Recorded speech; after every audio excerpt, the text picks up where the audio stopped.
Assalamualaikum warahmatullahi wabarakatuh. Perkenalkan, nama saya Sania Ahmad Aprilia dari Fakultas Ilmu Pendidikan, Program Studi PG PAUD semester 1 di Universitas Pancasakti Bekasi. Di video kali ini saya akan membahas tentang resum 6 materi filsafat. Adapun rumusan masalahnya yaitu 1. Teori pengetahuan dan nilai.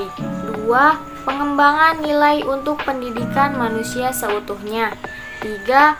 Pendidikan sebagai pelestarian nilai dan perubahan sosial. 4. Pendidikan sebagai hak dan kewajiban semua warga negara. 5. Peningkatan kesempatan dan mutu pendidikan yang adil bagi seluruh warga negara. 6. Pendidikan individu dan pendidikan masyarakat. Yang pertama, teori pengetahuan dan nilai.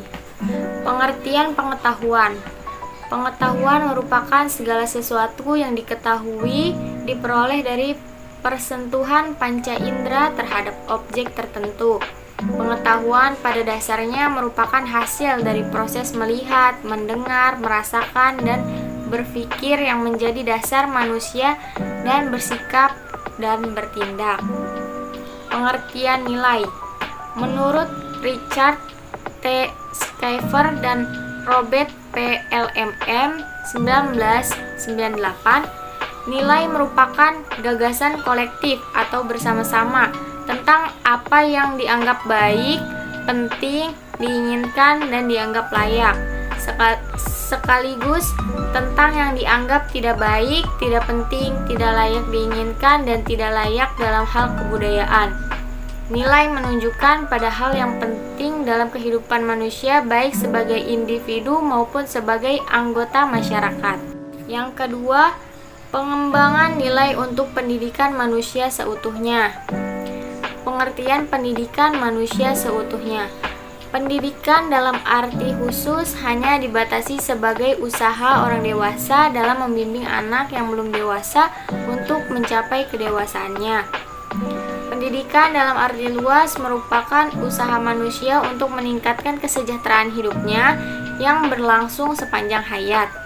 Secara rasional filosofis tentang pendidikan yang sudah berkembang semenjak beberapa abad yang lalu, maka sistem pendidikan untuk membentuk manusia yang seutuhnya harus diarahkan kepada dua dimensi, yaitu dimensi dialektikal horizontal dan dimensi ketundukan vertikal. Yang ketiga, pendidikan sebagai pelestarian nilai dan perubahan sosial. Perubahan sosial adalah perubahan yang terjadi pada struktur dan fungsi dalam sistem sosial, termasuk aspek kebudayaan seperti norma, kebiasaan, kepercayaan, tradisi sikap, dan pola tingkah laku dalam masyarakat tanpa meninggalkan nilai-nilai yang ada sejak zaman nenek moyang. Yang keempat, pendidikan sebagai hak dan kewajiban semua warga negara. Semua warga negara Indonesia berhak mendapatkan pendidikan seperti yang tercantum dalam UUD 1945 pasal 31 ayat 1. Setiap manusia mempunyai hak yang sama dalam dunia pendidikan, tidak memandang mereka dari segi apapun. Dengan pendidikan yang layak, mereka dapat mengikuti perkembangan zaman yang saat ini semakin maju, serta menjadi penerus bangsa yang memiliki wawasan luas, bermartabat, berguna bagi semua orang. Yang kelima, peningkatan kesempatan dan mutu pendidikan yang adil bagi seluruh warga negara. Mutu pendidikan dalam Kamus Besar Bahasa Indonesia KBBI, arti mutu yaitu ukuran baik buruk suatu benda, kadar taraf atau derajat, kepandaian, kecerdasan, dan sebagainya, atau kualitas. Berarti mutu sama halnya dengan memiliki kualitas dan bobot. Jadi pendidikan yang bermutu yaitu pelaksanaan pendidikan yang dapat menghasilkan tenaga profesional sesuai kebutuhan negara dan bangsa saat ini. Yang keenam, pendidikan individu dan pendidikan masyarakat. Bagi masyarakat, pendidikan sangat bermanfaat bagi kelangsungan dan proses kemajuan hidupnya.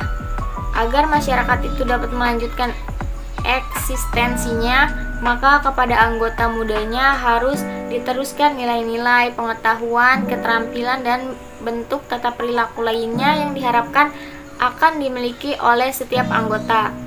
Dengan demikian, pendidikan dapat diartikan sebagai proses sosialisasi. Dalam pengertian tersebut, pendidikan sudah dimulai semenjak seorang individu pertama kali berinteraksi dengan lingkungan eksternal di luar dirinya.